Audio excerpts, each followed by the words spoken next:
Hello everyone and welcome back to the channel. Have you ever caught yourself talking to yourself? Well, guess what?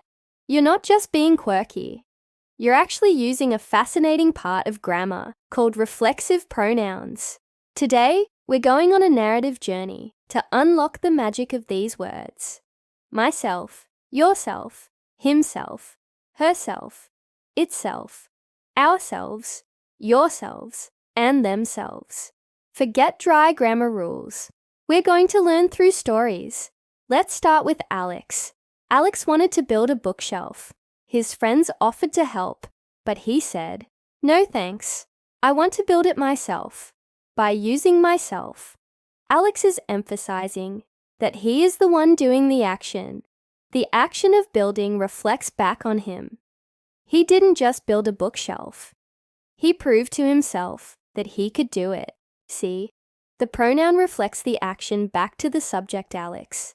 Now, let's meet Maria. She was feeling a little down and decided she needed to treat herself to a nice day out.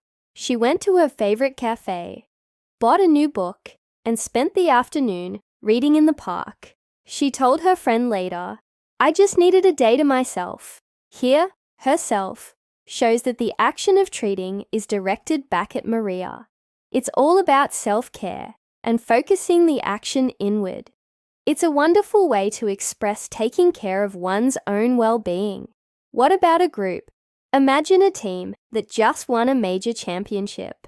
During the celebration, the captain raises the trophy and says, "We should be proud of ourselves. We worked so hard for this." The word ourselves includes everyone on the team.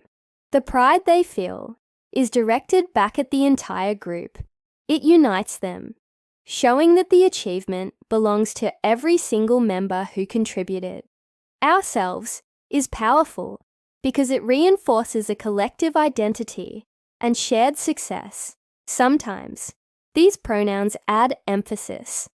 Picture a parent telling a child, "You need to clean your room yourself this time." Adding yourself makes the instruction stronger. It's not just a request. It's a statement about responsibility. The child, and only the child, is expected to do the cleaning. It's a subtle but powerful way to highlight personal accountability. You've probably heard this one a few times in your life, right? And finally, let's think about a cat. You know how cats are always cleaning their fur. We could say, the cat is grooming itself. The action of grooming is performed by the cat, on the cat. The word itself shows this perfectly.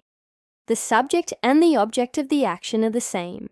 It's a simple, clear example of how these pronouns work in our everyday observations. So, from building a bookshelf to winning a championship, reflexive pronouns are all around us. They help us tell stories of self-reliance, self-care, and collective pride.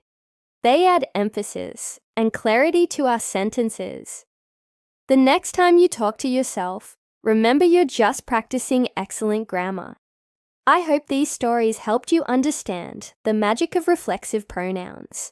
If you enjoyed this video and learned something new, please give it a thumbs up and don't forget to subscribe for more engaging language lessons. Let me know in the comments if you have any questions or your own story examples. Thanks for watching and see you in the next video.